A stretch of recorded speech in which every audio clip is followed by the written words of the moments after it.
Jadi kalau yang nak tanya, sila buat memorandum kepada Yang di-Pertuan Agong. Yang dahulu lah, sekarang ni dah. Peruntukan perlembagaan itu tetap, iaitu Yang di-Pertuan Agong selalu bertindak dalam kebanyakan perkara atas nasihat Perdana Menteri. Tapi ada beberapa bidang yang diperuntukkan dalam perlembagaan di mana wewenang berbicara sepenuhnya bagi ke bawah Duli Yang Maha Mulia Yang di-Pertuan Agong. 42.1. Ini termasuk 41.2.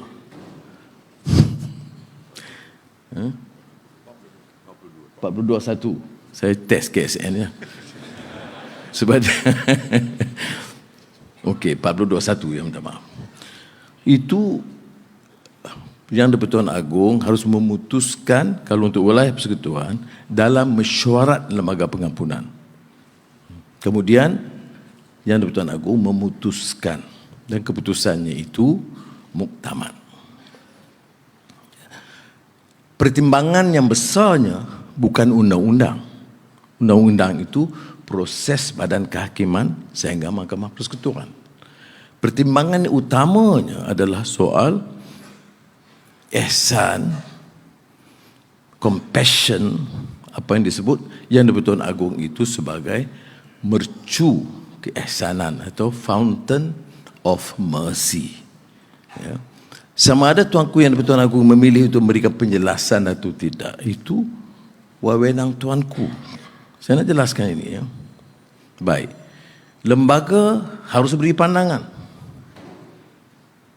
Jadi, dan apa hak mana-mana tahanan atau banduan mengemukakan pandangan. Itu perkara 113 dalam peraturan. Itu jelas. Tanpa kecuali. Sesiapa pun. Sebaik saja, ada yang mengatakan mesti minimal 3 tahun. Tak betul. Siapa saja kali pertama ikut prosesnya boleh mengemukakan rayuan. Dan dalam kes ini, bila rayuan dikemukakan, benar Perdana Menteri memastikan bahawa rayuan itu didengar. Jadi saya memang akui tanggungjawab itu. Tapi kalau ditanya mengapa Perdana Menteri mengambil sikap untuk mengemukakan cadangan rayuan daripada Datuk Seri Najib Razak begitu awal, saya kata sebaik saya dapat mana-mana rayuan, saya mohon supaya lembaga pengampunan bicarakan. Jadi agenda 10, 9 termasuk 1 atas usul supaya ia diberikan pertimbangan oleh lembaga. Mesyuarat lembaga yang pertama 9 Disember yang lalu saya hadir kerana saya masih bertanggungjawab dalam isu wilayah persekutuan. Yang berikutnya Dr. Zaliha hadir. Orang kata nasib dia.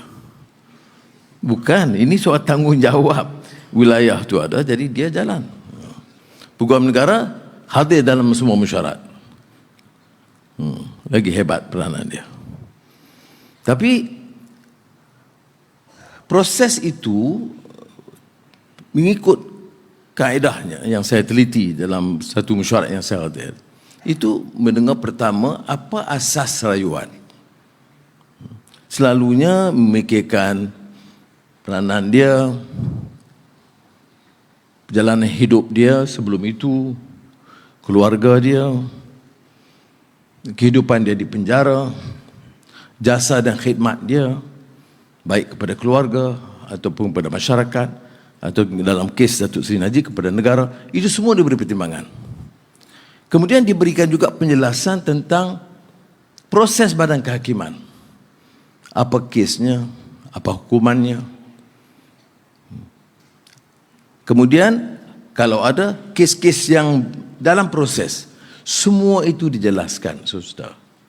Kemudian masing-masing bagi pandangan dan akhirnya Yang di-Pertuan Agong membuat keputusan. Bagaimana nak salahkan Perdana Menteri ataupun Agong ataupun Peguam Negara atau berlembaga, tak berbangkit. Ya. Itu proses dia. Kita terima perlembagaan, ini bidang kuasa yang kita berikan sejak merdeka. Bahawa Kebahaduran Yang Maha Mulia Raja-Raja Melayu dalam memutuskan, dia tak putuskan dari point of law. Dia tak putuskan dalam perjalanan mahkamah. Dia mungkin atau mungkin tidak. Sebab itu disebut mercy. Dalam kes terdahulu ada menteri, ada orang biasa, ada kes hukuman bunuh, ada kes hukuman pelbagai, tetapi diberi peringkat-peringkat pengampunannya. Jadi saya harap dengan penjelasan ini kita redakanlah, ya. Kerana kita telah terima peruntukan perlembagaan. Kita tidak boleh menuntut penjelasan daripada lembaga pengampunan yang dipengurusikan oleh Yang di-Pertuan Agong dan diputuskan oleh Yang di-Pertuan Agong. Itu kena faham, bukan diputuskan oleh lembaga pada hakikatnya. Prosesnya itu mesti melalui lembaga. Jadi kalau yang nak tanya, sila buat memorandum kepada Yang di-Pertuan Agong. Yang dahulu lah, sekarang ni dah bertukar. Ini 29 hari bulan Januari. Baik.